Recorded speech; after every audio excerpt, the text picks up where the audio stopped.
Hello everyone, this is Ritu and welcome to study more knowledge. तो इन videos में हम डिस्कस कर रहे हैं सोशल साइंस के previous year questions with explanation. तो इस वीडियो में आपको सोशल साइंस का कंप्लीट सॉल्यूशन मिलेगा, content plus pedagogy. Total 60 questions का सॉल्यूशन आपको इस वीडियो में मिलेगा। तो आज जो क्वेश्चन पेपर हम सॉल्व करने वाले हैं वो है 12 जनवरी 2022 का, और कंप्लीट 60 क्वेश्चंस का सॉल्यूशन आप इसमें देख पाएंगे with explanation. You can also follow me on social media, Facebook page, Insta ID and Telegram channel, link आपको डिस्क्रिप्शन में मिल जाएगा। तो चलिए शुरू करते हैं आज की क्लास।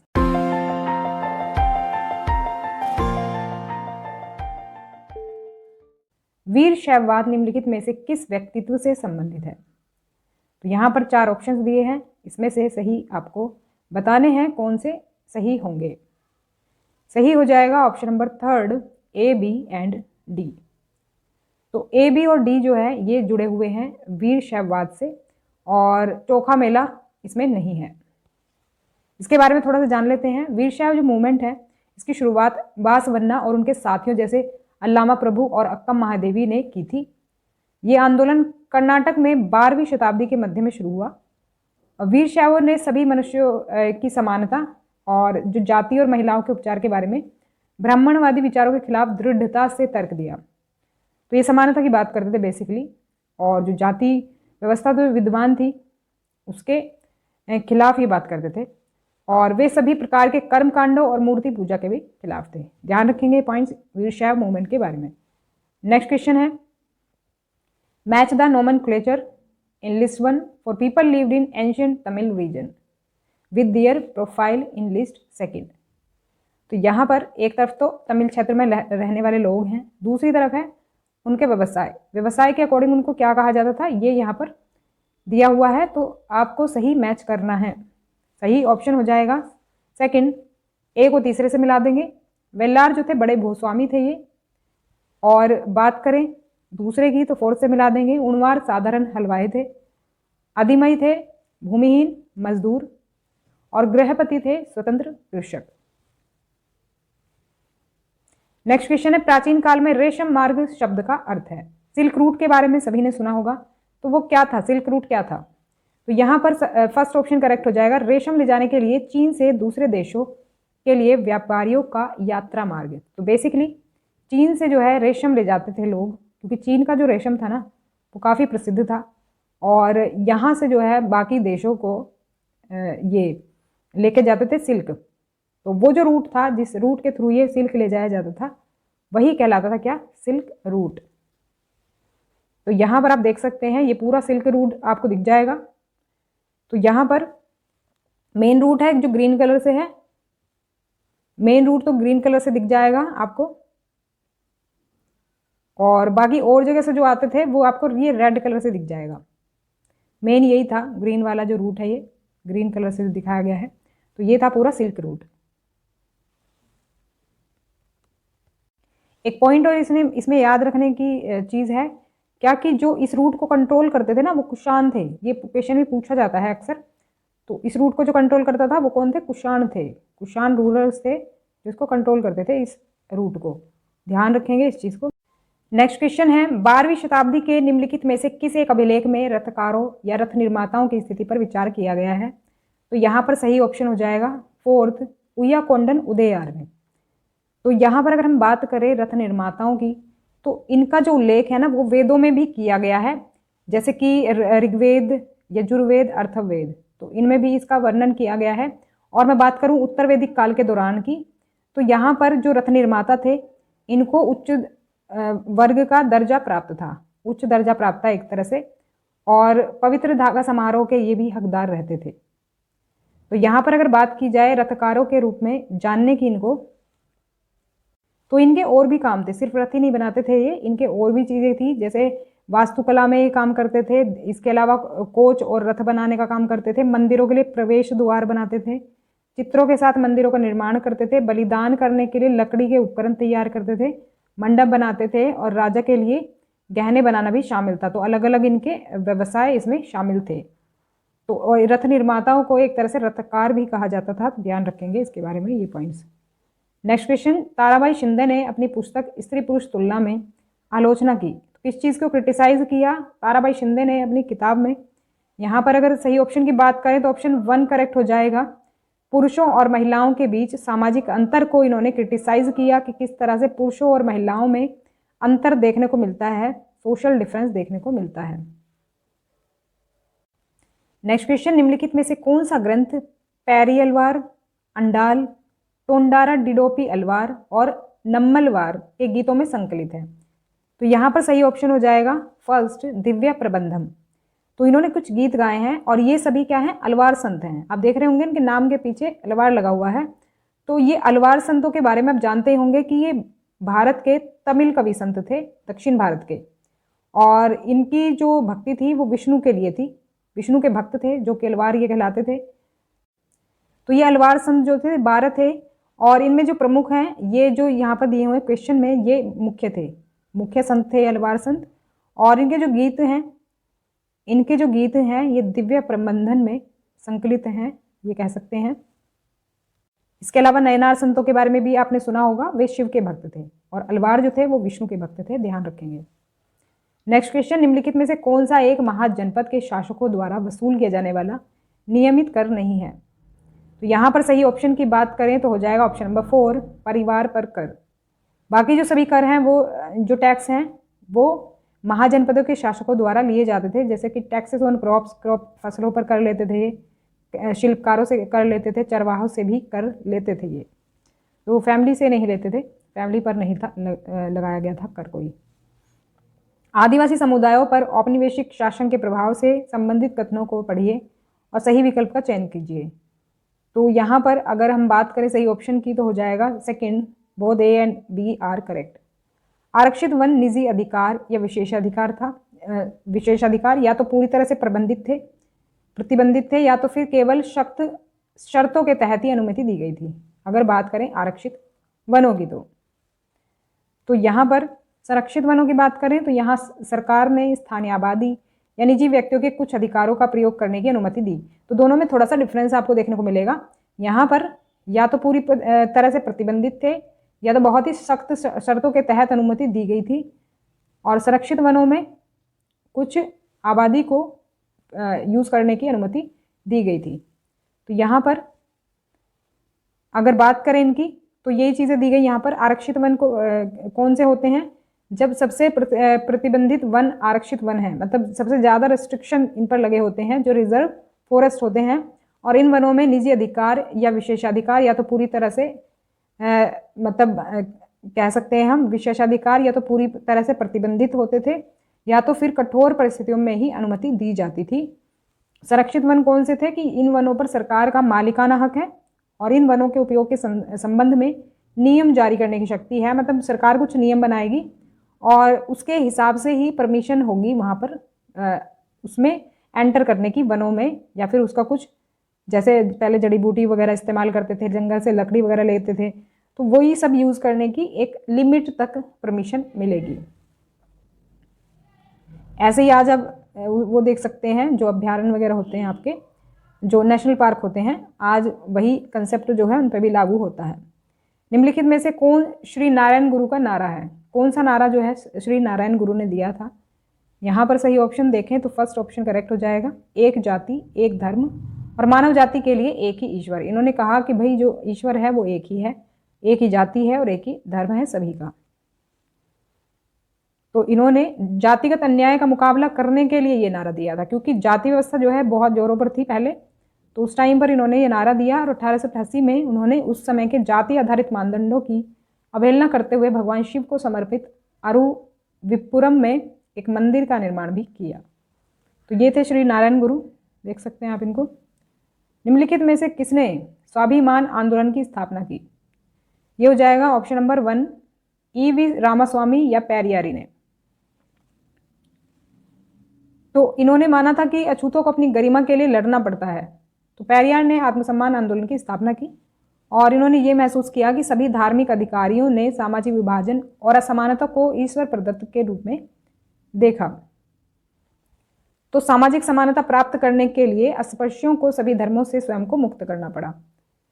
तो पेरियार जो है हिंदू धर्म ग्रंथों, विशेष रूप से मनु संहिताओं, प्राचीन कानून निर्माता और भगवत गीता और रामायण के मुखर आलोचक थे। मतलब उनको ये क्या था, क्रिटिसाइज करते थे इन धर्म ग्रंथों को। ये इन्होंने कहा कि इन ग्रंथों का इस्तेमाल निचली जातियों पर ब्राह्मणों के अधिकार और महिलाओं पर पुरुषों के वर्चस्व को स्थापित करने के लिए किया गया था। मतलब इसलिए ये आलोचना करते थे कि भाई एक तो ब्राह्मण के अधिकार इसमें दिए गए, दूसरा जो पुरुषों का वर्चस्व है वो महिलाओं पर स्थापित हो सके, इसलिए इन ग्रंथों का इस्तेमाल किया जाता है। तो इसलिए ये आलोचक थे इनके, तो इनको ये सही नहीं लगता था। क्वेश्चन में 3 स्टेटमेंट्स दी हुई हैं और सही आपको पहचाननी है कौन सी सही रहेगी। तो सही ऑप्शन की मैं बात करूं तो थर्ड ऑप्शन करेक्ट हो जाएगा, only A and C are true. तो 19वीं सदी में शहरों के विस्तार ने श्रम की नई मांगें पैदा करी, तो बिल्कुल बात सही है ये। और हालांकि काम करने की स्थिति बहुत कठिन थी, लेकिन ये निचली जातियों के लोग सवर्ण जमींदारों द्वारा उनके जीवन पर दमनकारी कब्जे से छूट निकलने का एक मौका था।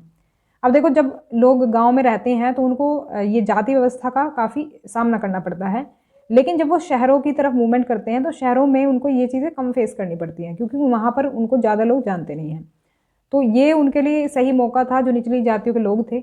अब क्योंकि गाँव में तो ज़मींदारों का दबदबा रहता है और ज़मींदारों के हिसाब से ही होगा जो होगा, तो ये यहाँ पर ए और सी सही हो जाएगा।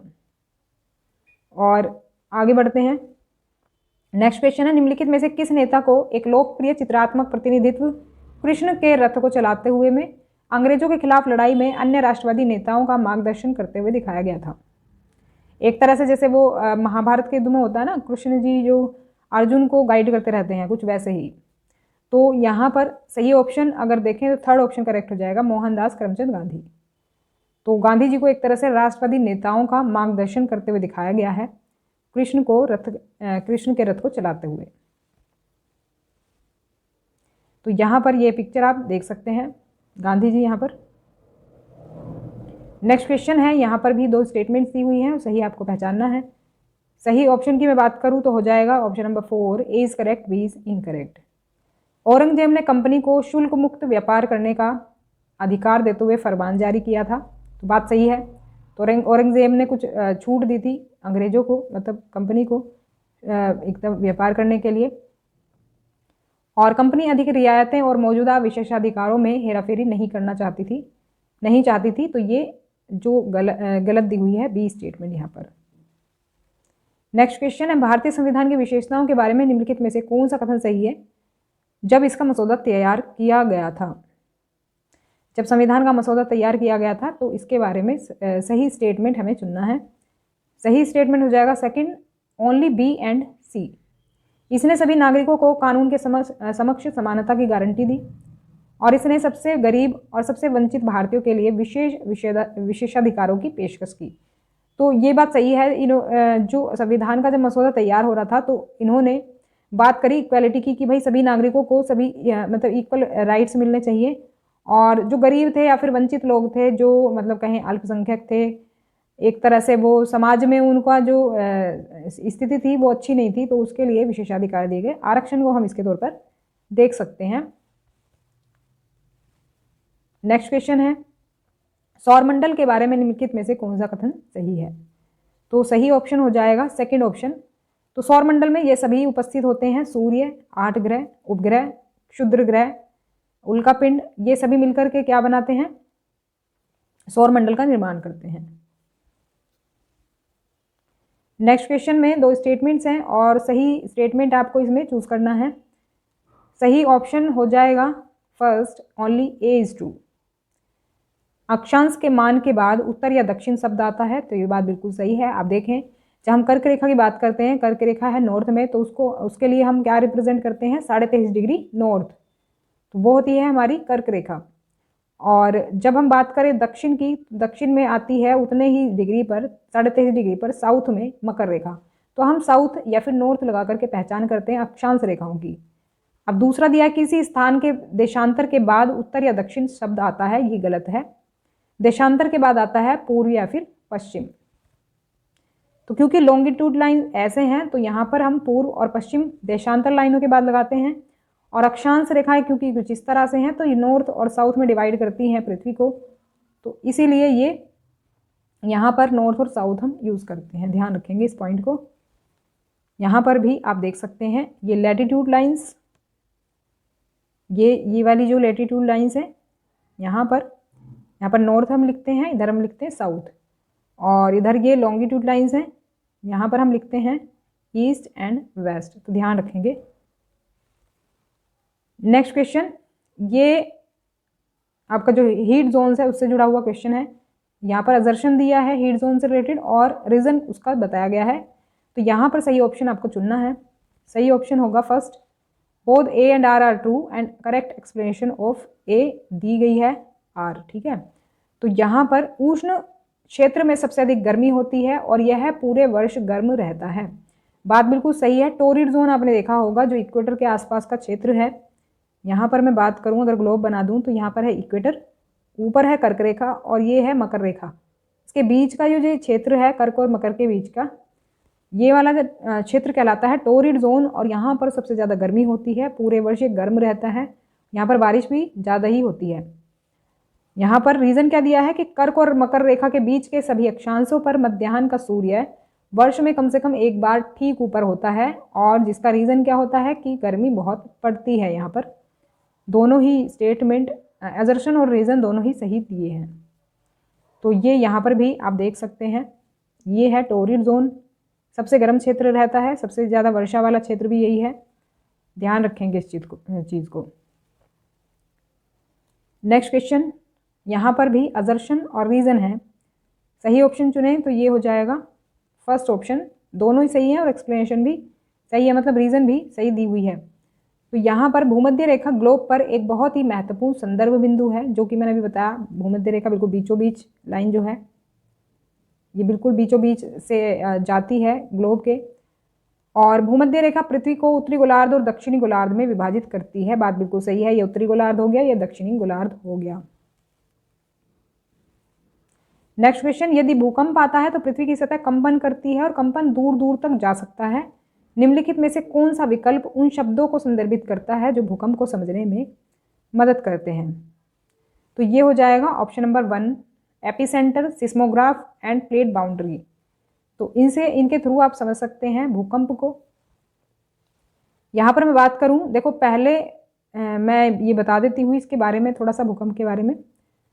तो स्थलमंडलीय प्लेटों की गति जिससे पृथ्वी की सतह पर कंपन होता है, इन कंपनों को भूकंप कहा जाता है।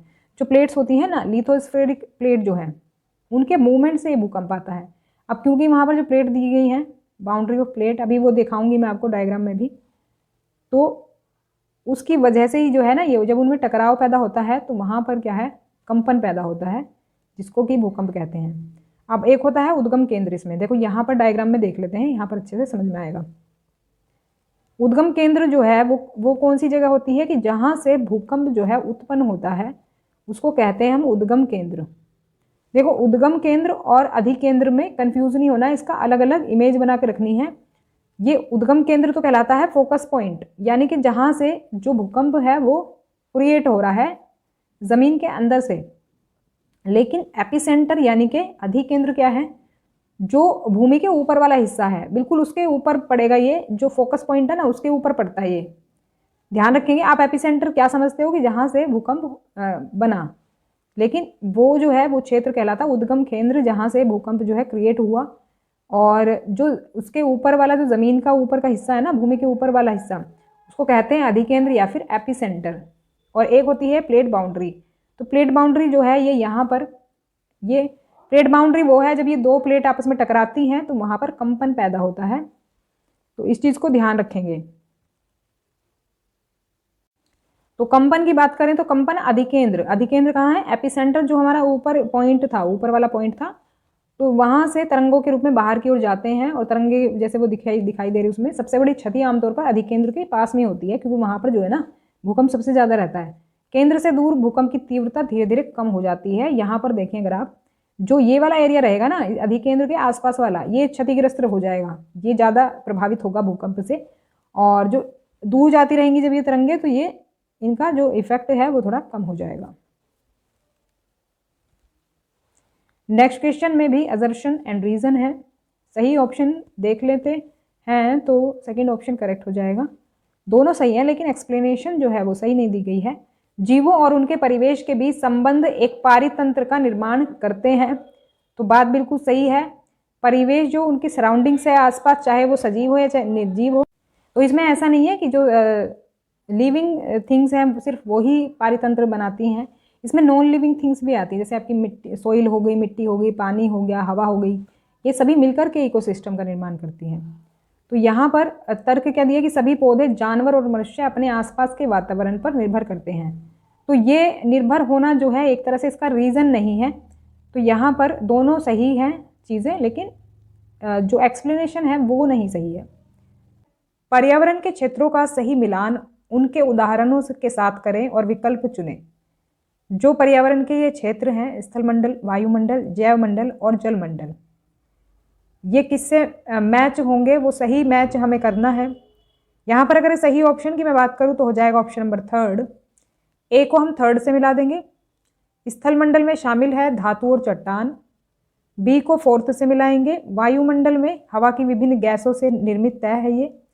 और सी की बात करें तो दूसरे से मिला देंगे। जैवमंडल जो है ऐसा क्षेत्र है जिसमें कि पौधे और जीव ये सभी पाए जाते हैं। जलमंडल की बात करें तो जल समूह है ये, जैसे कि नदियाँ, झीलें और समुद्र। इस तरह से हम इनको मैच कर देंगे। नेक्स्ट क्वेश्चन है, वायु में उपस्थित निम्नलिखित गैसों में से कौन सी एक ग्रीन हाउस गैस है? इसका सही आंसर हो जाएगा कार्बन डाइऑक्साइड। तो कार्बन डाइऑक्साइड जो है ग्रीन हाउस गैस है, और एक लेवल होता है इसका, अगर ये सही लिमिट में रहती है एटमॉस्फेयर में तो अच्छी रहती है, अगर इसका लेवल थोड़ा बढ़ जाता है तो ग्लोबल वार्मिंग के चांसेस बढ़ जाते हैं। नेक्स्ट क्वेश्चन है, वायु विभिन्न गैसों का मिश्रण है, निम्नलिखित कथनों में से वायु के बारे में सही कथनों का चयन करें। यहाँ पर सही ऑप्शन देखें तो हो जाएगा third option, B and D are true, A और सी जो है वो गलत है, बी और डी। तो बी और डी क्या है? हरे पौधे ऑक्सीजन गैस छोड़ते हैं जो कि हमारे सांस लेने के काम आती है, और हवा में धूल के छोटे छोटे कण मौजूद होते हैं, ये बात बिल्कुल सही है। तो यानी कि जो हवा है उसमें डस्ट पार्टिकल्स आपके मिलते हैं, मौजूद होते हैं। पौधे हवा से सीधे नाइट्रोजन लेते हैं, ये बात गलत है। और हवा में हीलियम, ऑर्गन, ओजोन गैसें बड़ी मात्रा में मौजूद हैं, तो ये गलत है। ये बहुत ही कम मात्रा में हवा में पाई जाती हैं। नेक्स्ट क्वेश्चन है, शहरों में तापमान गांवों की तुलना में अधिक क्यों है? उसका रीज़न बताना है, और रीज़न हो जाएगा क्या? पहला ऑप्शन ए, बी और सी। इमारतों में कंक्रीट और धातुएं दिन में गर्म हो जाती हैं जब सूरज का जो ताप है वो पड़ता है उन पर, और दिन में सड़कों का डामर गर्म हो जाता है। शहरों की भीड़भाड़ वाली ऊंची इमारतों में गर्म हवा फंस जाती है, जिसकी वजह से होता क्या है, गर्मी बढ़ जाती है। तो यहाँ पर डी नहीं होगा। शहरों में अधिक खुली जगह और पेड़ हैं, ये गांवों की बात हो रही है। गांवों में अधिक खुली जगह और पेड़ हैं, इसलिए गांवों में इतना टेम्परेचर नहीं होता जितना शहरों में होता है। नेक्स्ट क्वेश्चन, खनिज का उनके प्रकारों से सुमेल करें और सही विकल्प का चयन करें। कौन से जो है खनिज है ये सही मैच होगा इनसे, वो हमें सही ऑप्शन चुनना है। सही ऑप्शन की मैं बात करूँ तो हो जाएगा ऑप्शन नंबर थर्ड, ए को फोर्थ से मिला देंगे, यानी लोह खनिज जो है वो है मैग्नीज। बी को तीसरे से मिलाएंगे, जीवाश्म ईंधन जो है वो है कोयला। अधात्विक खनिज कौन सा है? चूना पत्थर। और अलोह खनिज कहलाता है क्या? सीसा। इनको और थोड़ा सा देख लेते हैं, यहाँ पर मैंने दे दिया है। तो देखो, जो खनिज होते हैं ना, ये मिनरल्स जो होते हैं ये होते हैं दो टाइप के, धात्विक और अधात्विक, मेटेलिक और नॉन मेटेलिक। तो धात्विक को भी दो भागों में बांटते हैं, जैसे कि लौह हो गया, एक अलोह हो गया। लौह में आते हैं लौह सामग्री वाले, जैसे कि लौह सामग्री आ जाएगी, इसमें लौह अयस्क आ जाएगा, मैग्नीज आ जाएगा, क्रोमाइट आ जाएगा। अलोह जो धात्विक खनिज होते हैं उनमें आते हैं सोना, चांदी, तांबा या सीसा, पर इसमें लोहा शामिल नहीं होगा क्योंकि अलोह है ना, तो इस हिसाब से याद रख लेंगे। अधात्विक में क्या होगा? इसमें धातुएं नहीं होती, इसलिए इसको क्या कहा जाता है? अधात्विक कहा जाता है। तो चूना पत्थर इसमें होता है, अभ्रक, जिप्सम, इन खनिजों के उदाहरण है अधात्विक खनिजों के। खनिज ईंधन जैसे कोयला और पेट्रोलियम भी अधात्विक खनिज हैं। तो ध्यान रखेंगे, इसका जो टाइप है खनिज का, दो टाइप के, जो कि मैं बता चुकी हूँ। धात्विक को भी दो भागों में इस तरह से हम डिवाइड कर देते हैं। नेक्स्ट क्वेश्चन है, वन्य जीवों के संरक्षण के लिए निम्नलिखित में से कौन सी गतिविधियों की आवश्यकता है? तो यहाँ पर हो जाएगा ऑप्शन नंबर 3 राष्ट्रीय उद्यान और वन्य जीव अभ्यारण्य, जो कि बनाए भी गए हैं वन्य जीवों के संरक्षण के लिए। तो आपको उसके बारे में पता ही होगा। नेक्स्ट क्वेश्चन है, बढ़ती जनसंख्या की मांगों को पूरा करने के लिए कृषि उत्पादन बढ़ाने के तरीकों पर सही विकल्प चुनें। अब क्योंकि देखो जनसंख्या बढ़ रही है तो कृषि उत्पादन बढ़ाने की भी ज़रूरत है, क्योंकि उतना ही जो है फसल उगाने की ज़रूरत है, उतना ही अनाज चाहिए, खाने को चाहिए। तो तरीके यहाँ पर हमें बताने हैं कौन से सही तरीके होंगे। यहाँ पर हो जाएगा ऑप्शन नंबर 3 A, B और D। ए तो है उर्वरकों और उच्च उपज देने वाले किस्म के बीजों का उपयोग, यानी कि ऐसे बीज हमें चुनने चाहिए जिससे कि ज़्यादा उत्पादन हो। फसली क्षेत्र में वृद्धि करेंगे, मतलब कि जितने मतलब ऐसा क्षेत्र बढ़ाएंगे जिसमें कि फसल उगाई जा सके, मतलब उपजाऊ क्षेत्र होने चाहिए। हर किसी क्षेत्र में तो उगाई नहीं जा सकती, जहाँ उपजाऊपन होगा वहीं उगाई जा सकती है। और कृषि का तंत्र यानी कि मैकेनिज्म, एक तरह से जो एग्रीकल्चर है ना उसमें हम टेक्नोलॉजी को शामिल करें। नए नए जो हैं उपकरण जो आए हैं जिनसे हमारा जो उत्पादन है वो बढ़ सकता है, वो करने की ज़रूरत है। और बाकी सी जो दिया है वो है कि वर्षा पर निर्भर कृषि। देखो अगर हमें उत्पादन ज़्यादा चाहिए तो वर्षा पर हम निर्भर नहीं रह सकते, वर्षा का क्योंकि भरोसा नहीं है कि बारिश पड़ेगी कि नहीं पड़ेगी, तो ऐसा कोई निश्चित नहीं होता बारिश का। तो बारिश पर अगर निर्भर रहेंगे तो उत्पादन नहीं बढ़ा पाएंगे, इसीलिए ये सी को हटा करके बाकी हो जाएंगे इसमें सही। नेक्स्ट क्वेश्चन है, पूर्वाग्रह की अवधारणा को समझाने के लिए निम्नलिखित में से कौन सा उपयुक्त उदाहरण होगा? सही ऑप्शन होगा 4th B and D।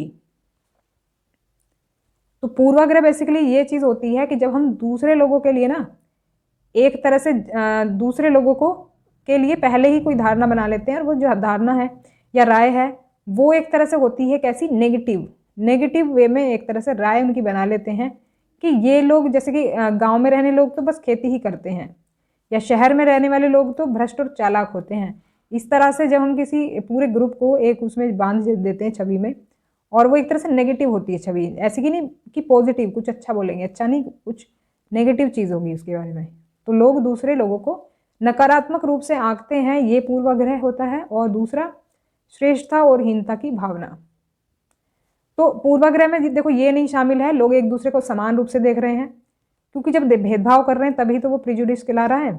और एक दूसरे का सम्मान करते हैं, ये भी इसमें इंक्लूड नहीं है।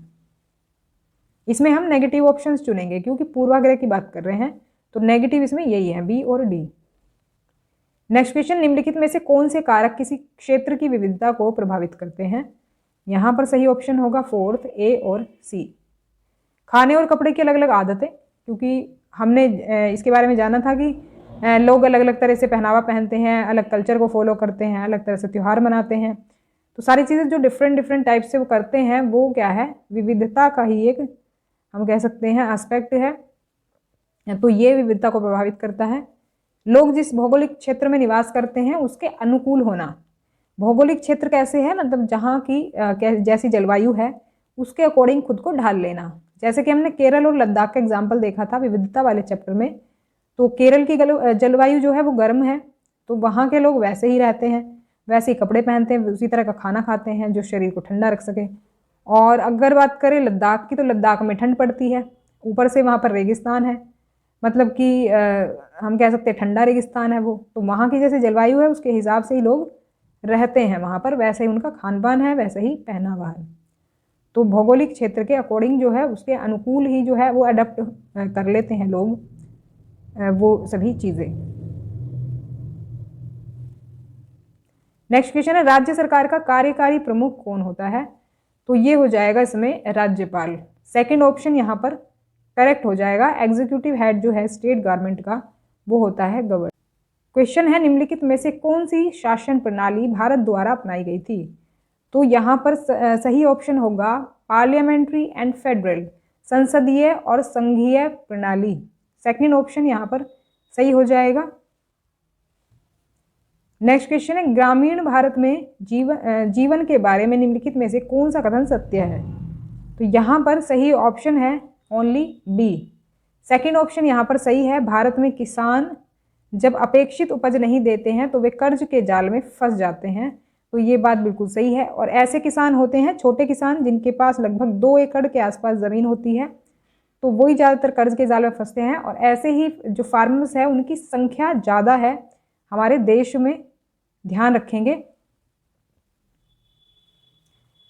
आगे जो है क्वेश्चन, इसमें स्टेटमेंट्स दी हैं 3 और यहाँ पर आपको सही चुनना है। देखो यहाँ पर जो आज की इस क्लास में जो क्वेश्चंस हैं मोस्टली पॉलिटी से लिए गए हैं।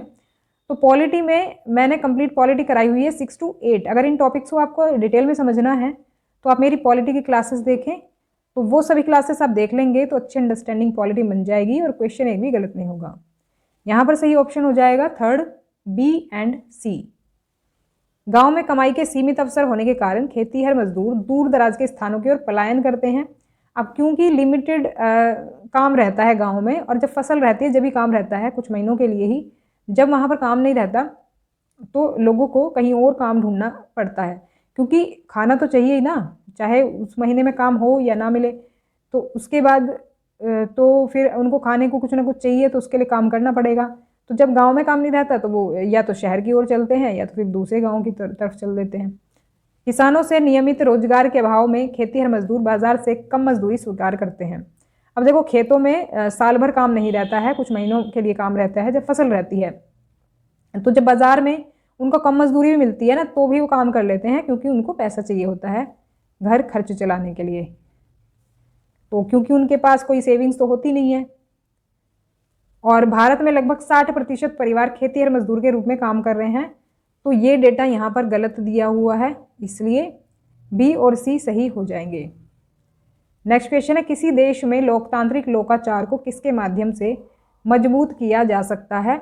सही ऑप्शन यहाँ पर हो जाएगा second option, A, B and C। चुनाव का नियमित संचालन वहाँ पर किया जाए अगर लोकतंत्र को मजबूत बनाना है तो, क्योंकि अगर चुनाव होते रहेंगे तो अगर कोई गवर्नमेंट काम नहीं कर रही है तो उसको बदला जा सकता है चुनाव के द्वारा। निर्णय लेने की प्रक्रिया में लोगों की भागीदारी होनी चाहिए, इससे लोकतंत्र मजबूत बनेगा। और सूचित जनमत, इन्फॉर्म्ड पब्लिक ओपिनियन होनी चाहिए, इसमें सी ऑप्शन भी हो जाएगा। नौकरशाही नहीं होनी चाहिए, डी यहाँ पर नहीं होगा, तो ए, बी और सी हो जाएगा यहाँ पर करेक्ट ऑप्शन। यदि पाठ्यचर्या सामग्री में महिलाओं को गृहिणियों और घरेलू नौकरानियों के रूप में और पुरुषों को इंजीनियर और पायलट के रूप में चित्रित किया गया है, इस प्रकार के चित्रण को बढ़ावा देने की संभावना है। तो किस चीज़ को बढ़ावा दे रहा है? अगर महिलाओं को सिर्फ डोमेस्टिक मेड्स या फिर हाउसवाइफ्स के रूप में दिखाया जा रहा है और पुरुषों को इंजीनियर और पायलट दिखाया जा रहा है। सही ऑप्शन होगा 3rd, जेंडर स्टीरियोटाइपिंग। तो एक तरह से ये क्या कर रहे हैं, रूढ़िबद्ध धारणा है ये, क्योंकि महिलाओं को कम आंका जा रहा है और पुरुषों को ज़्यादा महत्व दिया जा रहा है। या तो फिर कोई पर्टिकुलर क्षेत्र जो है वो दोनों को अलग अलग बना दिया गया है उसके लिए कि महिलाएं तो सिर्फ घर ही संभालेंगी और जो मैन है वो जो है वो इंजीनियर होंगे, वो ही पायलट बनेंगे। नेक्स्ट क्वेश्चन है, इसमें 2 स्टेटमेंट्स दी हैं और सही आपको इसमें चूज करना है। सही ऑप्शन हो जाएगा first option, both A and B are true. तो सभी लोकतांत्रिक देशों में एक संविधान होने की संभावना है, ये बात बिल्कुल सही है। और सभी देश जिनके पास संविधान है जरूरी नहीं कि वे लोकतांत्रिक हों, तो ये भी सही है। अब देखो जहाँ पर तानाशाही है या फिर जहाँ पर हम कहें वो राजतंत्र है, मोनार्की है यानी, तो वहाँ पर भी तो संविधान होगा, लेकिन ऐसा तो नहीं है ना कि वो लोकतंत्र हो। तो जिनके पास संविधान है जरूरी नहीं कि वे लोकतंत्र हो, लेकिन अगर लोकतांत्रिक देश है ना तो उसके पास संविधान होने की पूरी संभावना है, क्योंकि लोकतांत्रिक को जब ही कहलाएगा जब उसके पास जो है एक तरह से मतलब जो जनता है उसके पास शासन चलाने की पावर होगी, वो चाहे प्रत्यक्ष रूप से जनता चलाए या तो फिर अप्रत्यक्ष रूप से अपने प्रतिनिधियों को चुन करके चलाए, जैसा कि भारत में है। नेक्स्ट क्वेश्चन, भारत के संविधान द्वारा भारत का वर्णन करने के लिए किस शब्द का प्रयोग किया गया है? तो ये हो जाएगा ऑप्शन नंबर सेकंड, राज्यों का संघ, यूनियन ऑफ स्टेट्स कहा गया है भारत को संविधान में, ध्यान रखेंगे राज्यों का संघ कहा गया है। नेक्स्ट क्वेश्चन, निष्पक्ष सुनवाई में न्यायाधीश की क्या भूमिका होती है? तो यहां पर सही ऑप्शन हो जाएगा फोर्थ, ए और बी दोनों सही है। न्यायाधीश मौजूद सबूतों के आधार पर और कानून के अनुसार आरोपी व्यक्ति की बेगुनाही का फैसला करता है। तो जो सबूत न्यायाधीश के सामने, जज के सामने रख दोगे, उसके अनुसार और कानून में जो लिखा गया है कि भाई इसने ये क्राइम किया है और इसके अकॉर्डिंग इसको ये वाली सज़ा देनी है, तो उसके अकॉर्डिंग जो है जज फैसला करता है। तो जो अगर हम मान लें आरोपी व्यक्ति है, इसकी बेगुनाही का फैसला करता है, ये दिया गया है। मतलब अगर उसके सामने जो सबूत मिल जाएंगे ना, जैसे भी, चाहे वो बेगुनाह के मिले, चाहे फिर उसके आरोपी के होने के मिले, उसके आधार पर ही जज अपना फैसला सुनाएंगे। जज अपना वो ये नहीं लगाएंगे कि नहीं ये तो ऐसा नहीं हो सकता, एविडेंसेस को गलत नहीं ठहरा सकते। एविडेंसेस अगर उसको बेगुनाह मान रहे हैं तो बेगुनाह मानेंगे और गुनहगार मान रहे हैं तो गुनहगार मानेंगे। और यहाँ पर सेकंड जो है वो दिया है कि न्यायाधीश निष्पक्ष और खुली अदालत में मुकदमे का संचालन करता है। तो ऐसा नहीं है कि भाई जो अपराधी है उसको ले जा करके बिठा लिया अपने पास जज ने और उसको ही फैसला सुना दिया। तो ओपन कोर्ट होती है जिसमें कोई भी पार्ट ले सकता है, जिसमें कोई भी भाग ले सकता है, तो उसमें मुकदमे का संचालन किया जाता है। तो ए और बी यहाँ पर सही हो जाएंगे। सी दिया है कि जनता की अंतरात्मा को झकझोर देने वाले मामलों पर जज त्वरित निर्णय दे देता है। मतलब कि ऐसा कि कोई ऐसा केस हो गया हो बहुत ही भयानक और उस पर जो है जज एकदम से फैसला कर देते, तो ऐसा नहीं होता है। अगर वो सामने दिख भी रहा है ना कि हाँ वो मतलब कि कोई कत्ल करता भी पाया गया है, बिल्कुल सारे सबूत उसके खिलाफ है, सब कुछ है, तो तब भी एकदम से फैसला नहीं किया जाता। दोनों पक्षों की सुनवाई होती है, मतलब कि दोनों पक्षों को ही सुना जाता है। जो गुनहगार होता है उसको भी सफाई का मौका दिया जाता है। तो ऐसा नहीं है एकदम से फैसला हो जाता है, सारी छानबीन के बाद ही सज़ा मिलती है।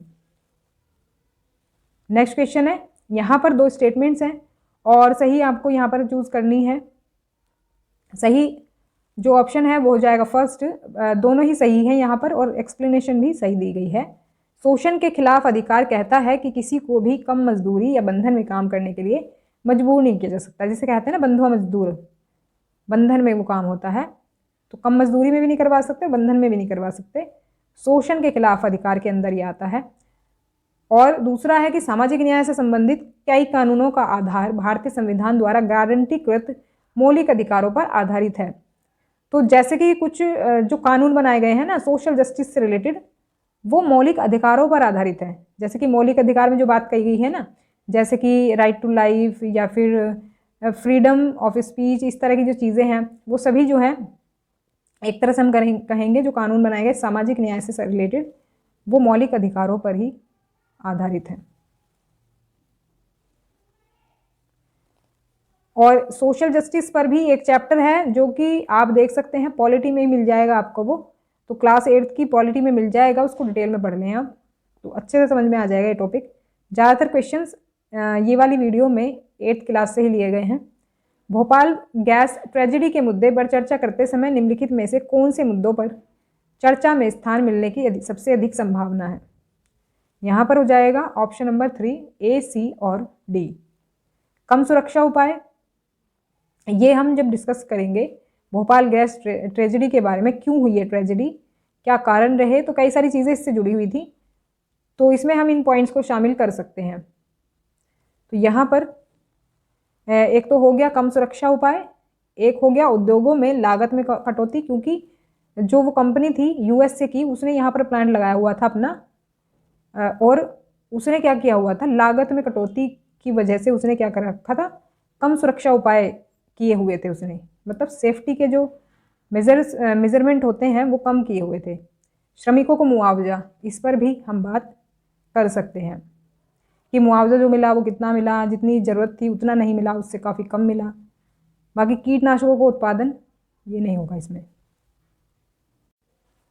तो यहाँ पर थर्ड ऑप्शन हो जाएगा करेक्ट। सामाजिक विज्ञान के अध्ययन के लक्ष्यों के बारे में निम्नलिखित में से कौन सा कथन सबसे उपयुक्त है?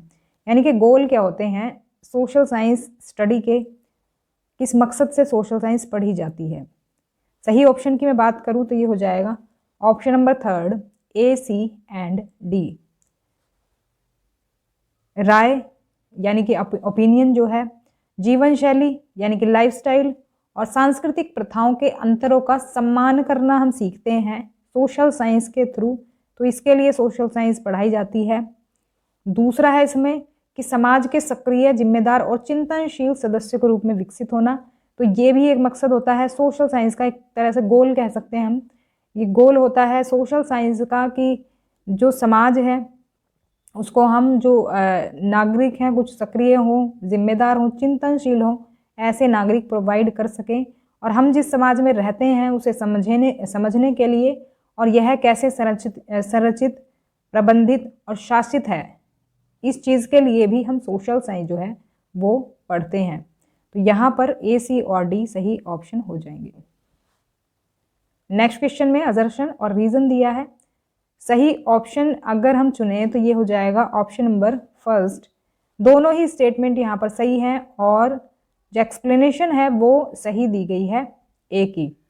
तो स्टेटमेंट है कि सामाजिक विज्ञान में उपयोगितावाद के लोकाचार से समतावाद के लोकाचार में स्थानांतरित करने की तत्काल आवश्यकता है। यानी जो उसकी उपयोगिता है, यूटिलाइजेशन जो है उसका, एक तरह से उसको समतावाद में कन्वर्ट करने की ज़रूरत है। और कारण इसका दिया है कि सामाजिक विज्ञान ने परंपरागत रूप से विकासात्मक मुद्दों पर ध्यान केंद्रित किया है जो महत्वपूर्ण है, लेकिन समानता, न्याय और गरिमा के मुद्दों को समझने के लिए पर्याप्त नहीं है। तो इसीलिए जो उपयोगितावाद है उससे उसे समतावाद में कन्वर्ट करने की ज़रूरत है।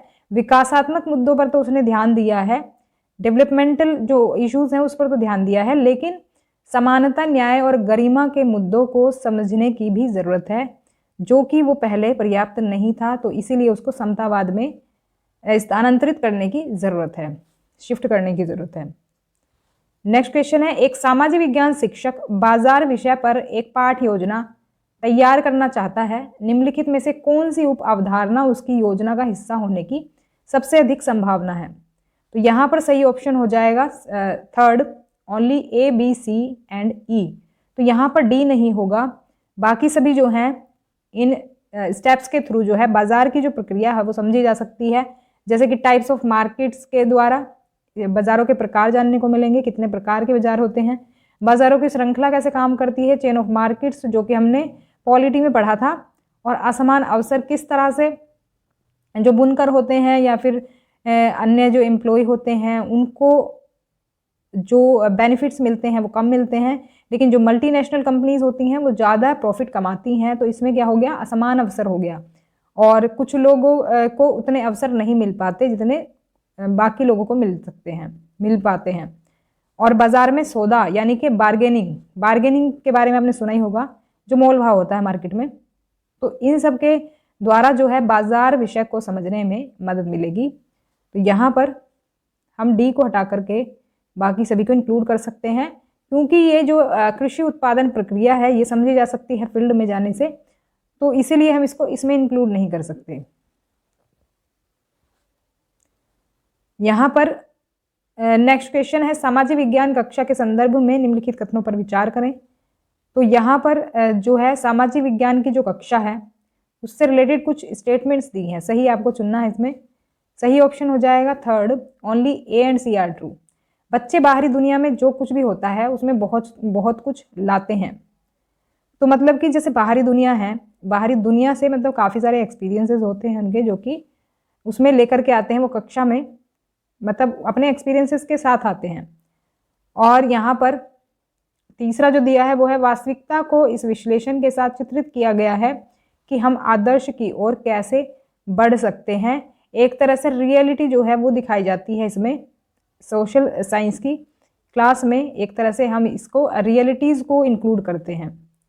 अब यहाँ पर दूसरा दिया है वो है कि हमें बच्चों के अनुभव को उसी तरह लेना चाहिए जैसे वह सामाजिक विज्ञान की कक्षा में होता है। मतलब कि जैसे सामाजिक विज्ञान की कक्षा में जो चीज़ें होती हैं उसको हम वैसे ही लें, मतलब कि जो एक्सपीरियंसेस है ना बच्चों के, उसको एक तरह से नेग्लेक्ट करने की बात यहाँ पर की जा रही है, जो कि हम नहीं कर सकते। तो बच्चे क्योंकि बाहर की दुनिया से भी काफ़ी कुछ सीख करके आते हैं, तो उनके एक्सपीरियंसेस को भी उसमें हमें इंक्लूड करना चाहिए, ना कि एज इट इज़ जैसी क्लास चल रही है वैसी चलने देनी चाहिए। तो ए और सी यहाँ इससे रिलेटेड ऑप्शन सही हो जाएंगे। नेक्स्ट क्वेश्चन, एक सामाजिक विज्ञान शिक्षक होने के नाते आप अपनी कक्षा में लैंगिक रूढ़ियों को तोड़ने के लिए क्या प्रयास करेंगे?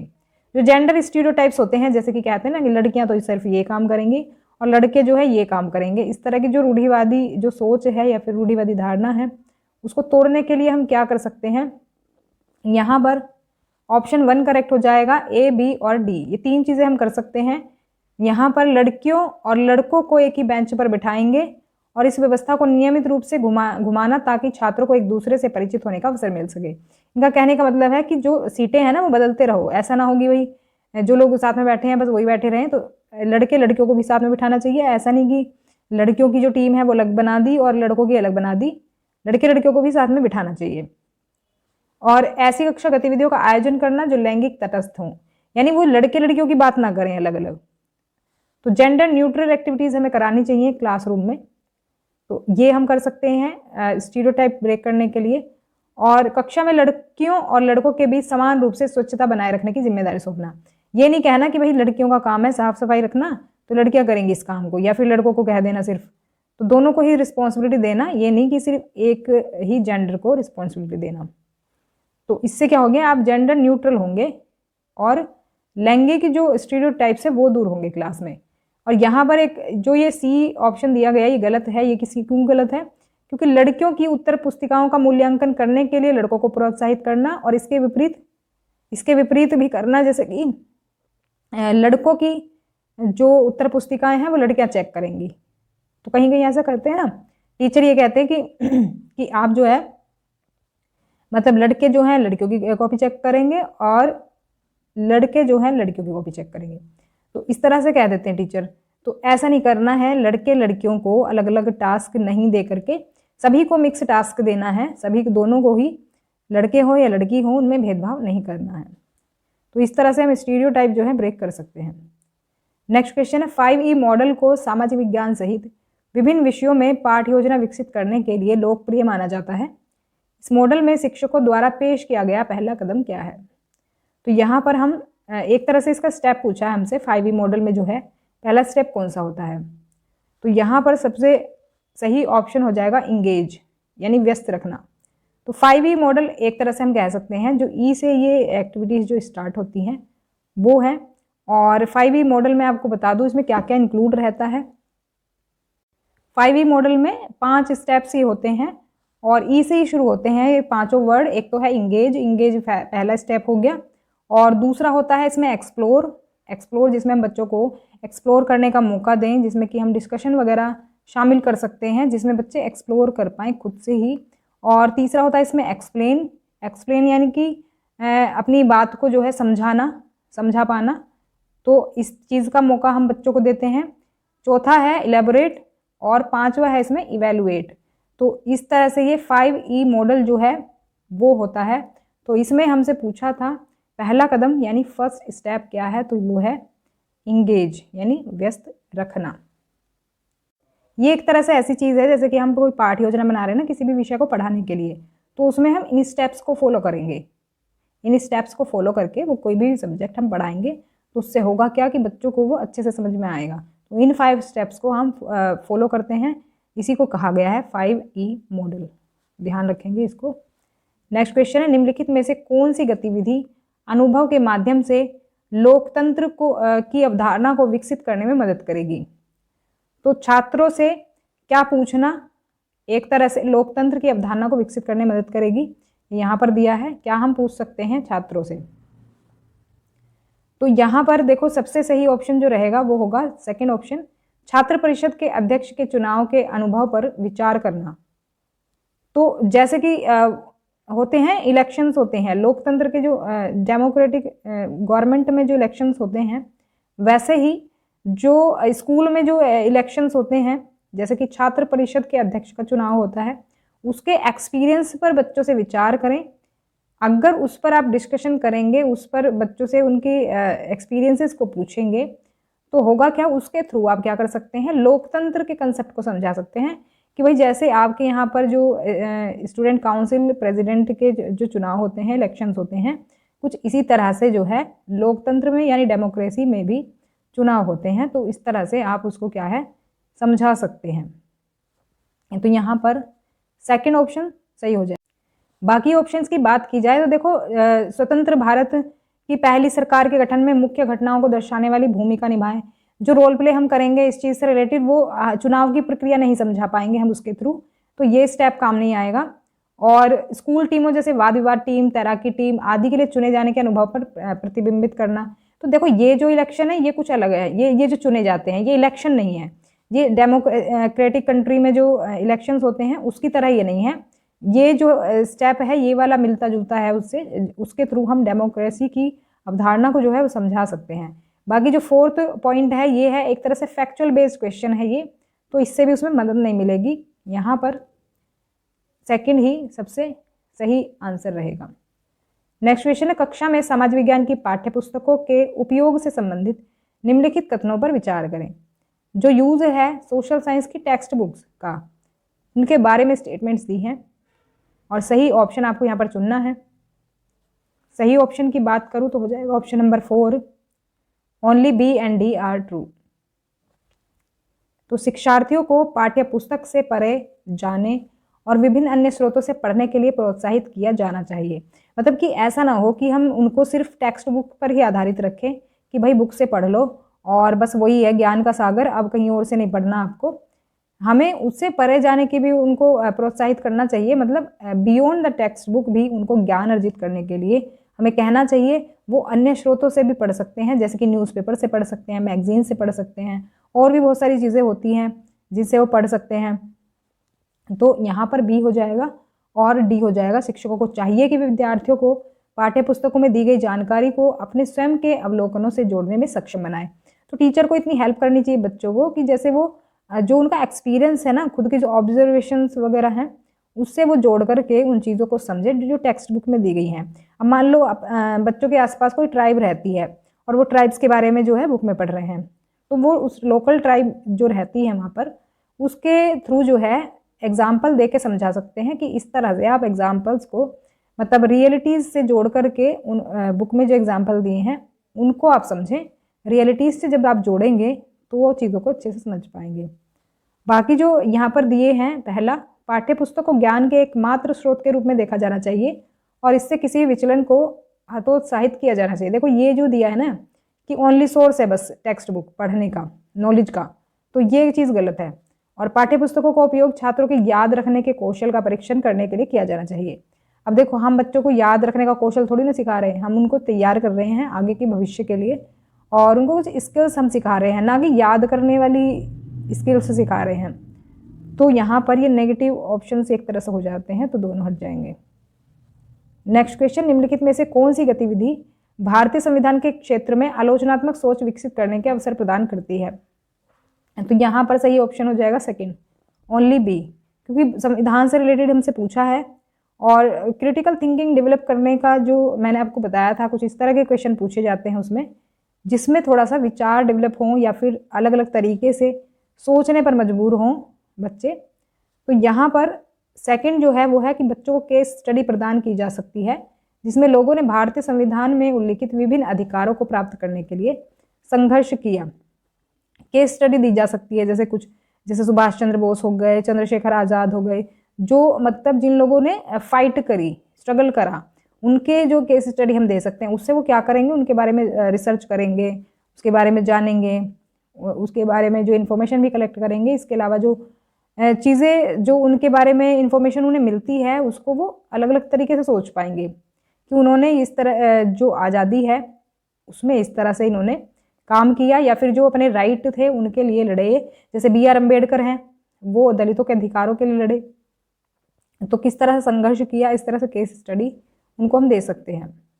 और यहाँ पर बाकी जो दिए हैं बाकी सही नहीं है। यहाँ पर मतलब जो क्रिटिकल थिंकिंग है वो डेवलप करने के काम नहीं आएंगे ये, क्योंकि बच्चों को भारतीय संविधान के विभिन्न अनुच्छेदों को याद करने के लिए प्रोत्साहित किया जा सकता है। तो याद करना एक तरह से क्या है, उसमें क्रिटिकल थिंकिंग डेवलप नहीं होगी, वो तो याद कर लेंगे सिर्फ, तो उसमें अपनी सोच उनकी डेवलप नहीं होगी, गहराई से नहीं सोच पाएंगे, एनालिसिस नहीं कर पाएंगे। और एक वकील को उन महत्वपूर्ण मामलों को सूचीबद्ध करने के लिए आमंत्रित किया जा सकता है जिनमें वह जीतने में सक्षम था। तो ये तो बिल्कुल ही यूजलेस है, ये तो इससे क्रिटिकल थिंकिंग थोड़ी ना डेवलप होगी, तो ये भी हट जाएगा। नेक्स्ट क्वेश्चन, निम्नलिखित में से कौन सा प्रश्न आलोचनात्मक सोच कौशल को बढ़ावा देने के अवसर प्रदान करता है? सिमिलर ही क्वेश्चन है ये भी, तो यहाँ पर सही ऑप्शन होगा फोर्थ, A एंड C। यहाँ पर एक ही मैं बात करूँ तो यह समानता के लिए लोगों के संघर्ष में संविधान की क्या भूमिका है। इससे जो है बच्चे क्या है उसके बारे में थोड़ा सा सोच पाएंगे, अलग अलग तरीके से डिफरेंट वेज में सोच पाएंगे कि किस तरह से लोगों ने समानता के लिए संघर्ष किया और उनकी संविधान में भूमिका क्या रही, संविधान में उससे क्या बदलाव आए। संविधान में कुछ आर्टिकल्स भी तो ऐड हुए ना उनकी वजह से, जिन लोगों ने संघर्ष किया, अपने अधिकारों के लिए लड़े। और यहाँ पर जैसे कि सी है, कमीज बनाने की उत्पादन प्रक्रिया में सर्वाधिक लाभ किसको होता है। जैसे कि भाई जो प्रक्रिया है पूरी उन्होंने समझ ली, अब उसके बाद वो देखेंगे कि भाई लाभ सबसे ज़्यादा किसको हुआ, सबसे ज़्यादा मुनाफा किसको हुआ, कौन लॉस में रहा, ये चीज़ें वो देखेंगे, एनालिसिस करेंगे चीज़ों को। तो ये ए और सी यहाँ पर सही हो जाएगा। तो बाकी देखो ये फैक्चुअल बेस्ड है, वे कौन से विभिन्न बाजार है जिनसे होकर सूती कमीज बनने के लिए यात्रा करती है, उन बाजारों के नाम बता दें स्टेप बाय स्टेप। तो इसमें कुछ एनालिसिस तो करना नहीं पड़ेगा उनको, फैक्चुअल बेस्ड है। मैंने आपको बताया था जो फैक्चुअल बेस्ड जो आंसर्स होते हैं ना, जिनका आंसर बुक में से देख करके दे सकते हो या रट करके दे सकते हो, तो उसमें कोई क्रिटिकल थिंकिंग डेवलप नहीं होती है, तो ये नहीं होगा। और बाकी इसमें जो अंतर दिया गया है सदाबहार वन और पर्णपाती वन, ये भी आपको बुक में मिल जाएगा, फैक्चुअल बेस्ड ये आंसर है, तो ये भी नहीं होगा। विचार डेवलप करने का जिसमें मौका मिले, खुद की सोच कैसे डेवलप करने का मौका मिले, या फिर हम एनालिसिस करने लगें किसी क्वेश्चन के लिए, तो वही जो है प्रमोट करता है क्रिटिकल थिंकिंग स्किल। एक शिक्षिका अपने राज्य में हाल ही में हुए चुनावों को समझने में प्राथमिक स्तर के छात्रों की मदद करना चाहती है। वह चाहती है कि छात्र इसे लोकतांत्रिक प्रक्रिया के एक घटक के रूप में देखें। इसके लिए कौन सा स्रोत उपयुक्त होगा। तो मतलब जैसे चुनाव होते हैं, चुनाव की प्रक्रिया वो एक तरह समझाना चाहती है। तो यहाँ पर सही ऑप्शन हो जाएगा फोर्थ, ए एंड सी। तो एक तो वो कर सकती है कि राज्य के चुनाव परिणामों के विवरण वाली समाचार क्लिप दिखा सकती है। समाचार क्लिप में क्या होगा ना, वो डिटेल्स में सारी चीज़ों को देख लेंगे, समझ लेंगे। और दूसरा है कि चुनाव प्रक्रियाओं के वीडियो रिकॉर्ड यूट्यूब पर उपलब्ध कराए गए हैं, तो उनको दिखा सकते हैं। तो वहाँ पर जो है पूरी प्रक्रिया जो है उनको समझ में आ जाएगी अच्छे से, तो वो एक भी पॉइंट मिस नहीं होगा, उसमें सारी चीज़ें समझ जाएंगे। तो देखो लेख उनको दिखाने से उनके दिमाग में वो पूरा प्रोसेस नहीं भरेगा, क्योंकि काफ़ी लंबा इसका प्रोसेस होता है और सभी स्टेप्स समझने ज़रूरी हैं, जानने ज़रूरी हैं, तो उससे हेल्प भी नहीं मिलेगी। दूसरा यहाँ पर दिया है कि संयुक्त राज्य अमेरिका में चुनावों से संबंधित एपिसोड वाली फीचर फिल्में, तो ये भी नहीं होगा, क्योंकि वहाँ का जो चुनाव की प्रक्रिया है वो थोड़ी डिफरेंट है और यहाँ की थोड़ी डिफरेंट है। तो अब क्योंकि हमारे यहाँ की समझानी है, तो यहाँ के लिए यूएसए वाली क्लिप हम नहीं दिखा सकते, वो इतनी हेल्पफुल नहीं रहेगी। तो यहाँ पर ए और सी हो जाएंगे। नेक्स्ट क्वेश्चन, निम्नलिखित में से कौन सा विकल्प प्राथमिक विद्यालयों में सामाजिक विज्ञान को बढ़ावा देने के लिए सर्वाधिक प्रासंगिक है। तो यहाँ पर हो जाएगा option number third, only B. सामाजिक विज्ञान पर जोर देना विश्लेषणात्मक रचनात्मक दिमाग की नींव रखने में मदद करता है। तो ये एक तरह से सामाजिक विज्ञान को बढ़ावा देने में जो है रिलेवेंट रहेगा ये चीज़। तो अगर बाकी हम ऑप्शंस की बात करें तो ये है छात्रों को सामाजिक मुद्दों के बारे में नवीनतम जानकारी प्रदान करें ताकि वे याद रख सकें। तो याद करना देखो कभी भी हम इसमें इंक्लूड नहीं करते हैं, किसी भी, चाहे वो किसी भी सब्जेक्ट की पैडागोजी हो, ध्यान रखेंगे।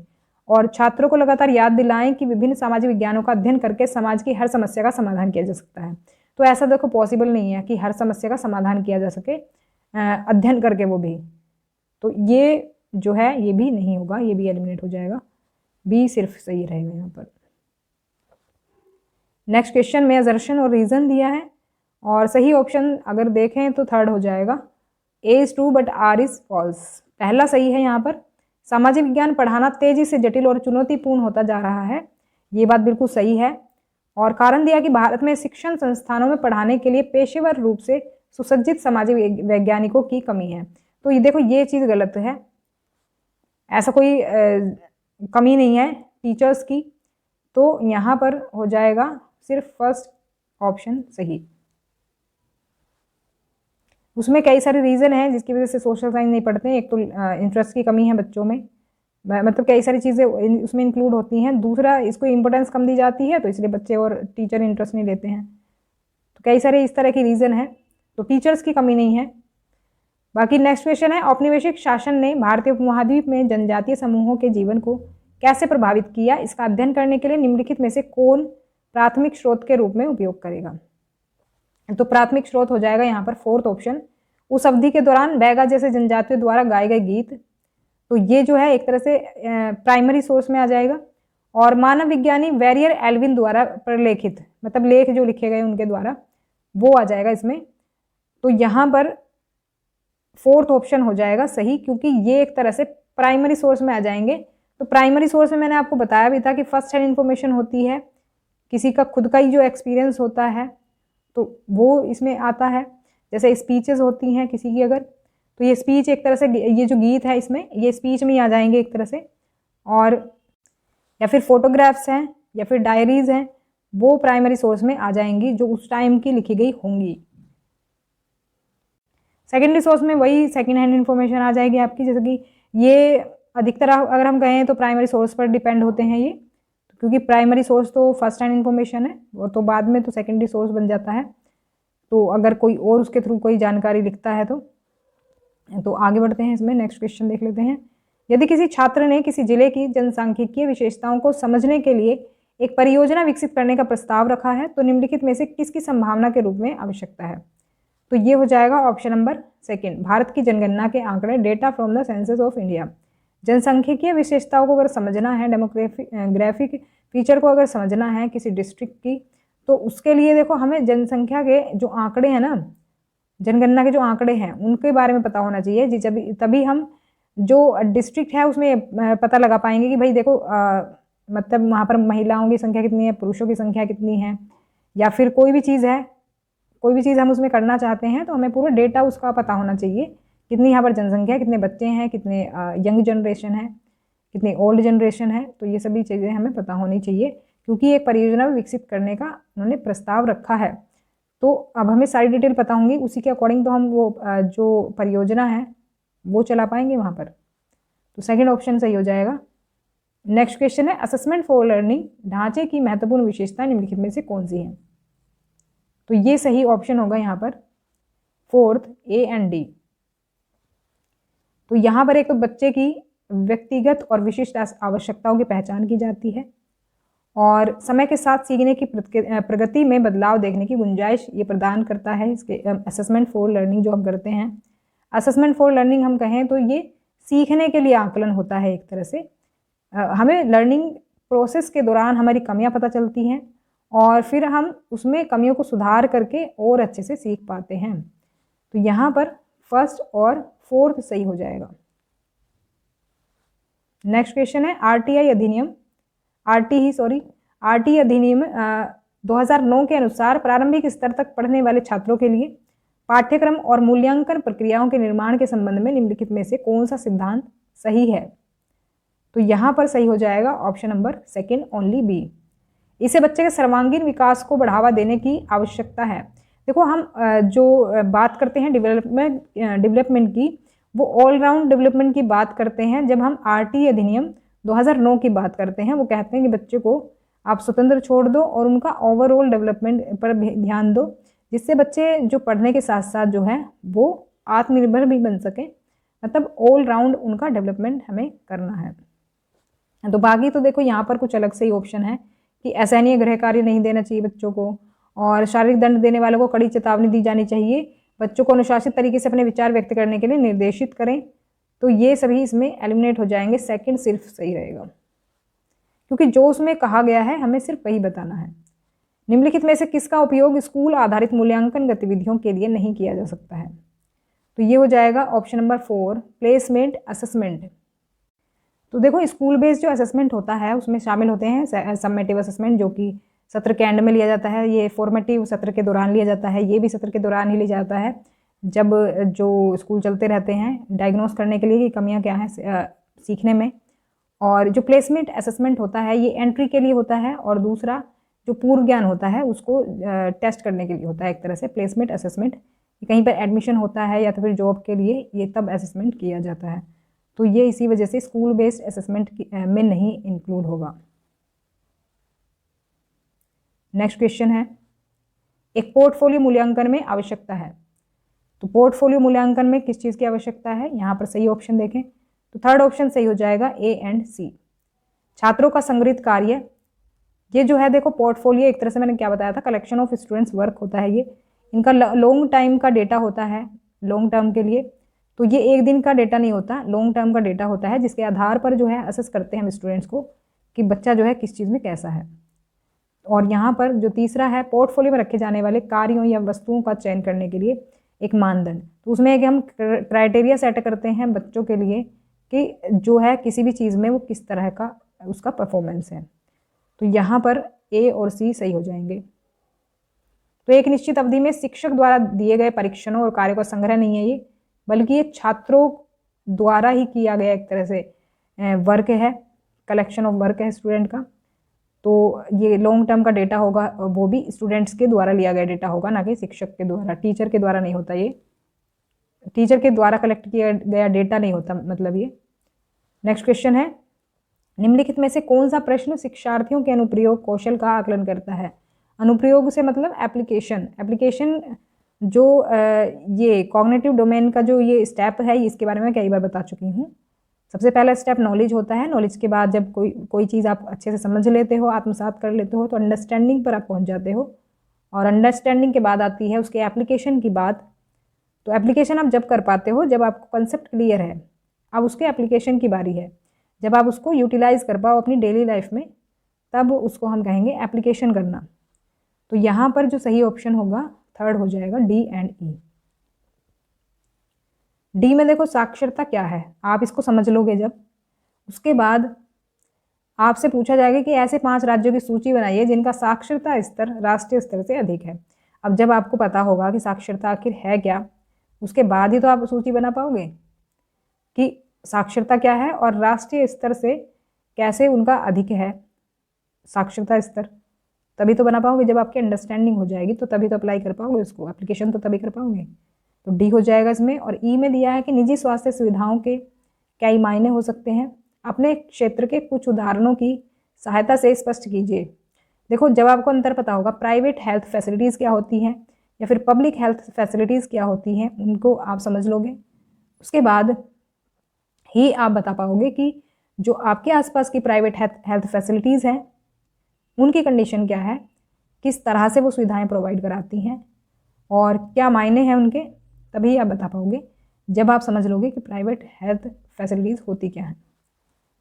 तो ये थे हमारे पेडागोजी के क्वेश्चंस। क्लास आपको अच्छी लगी हो तो लाइक करें, शेयर करें और सब्सक्राइब भी कर लें चैनल को, जिससे कि आपको सभी नोटिफिकेशंस मिलते रहें। बेल आइकन जरूर प्रेस कर लें, नोटिफिकेशन मिलती रहेगी, अपडेट्स मिलती रहेंगी। तो मिलते हैं नेक्स्ट क्लास में, तब तक के लिए stay connected and keep watching study more knowledge. Thanks for watching.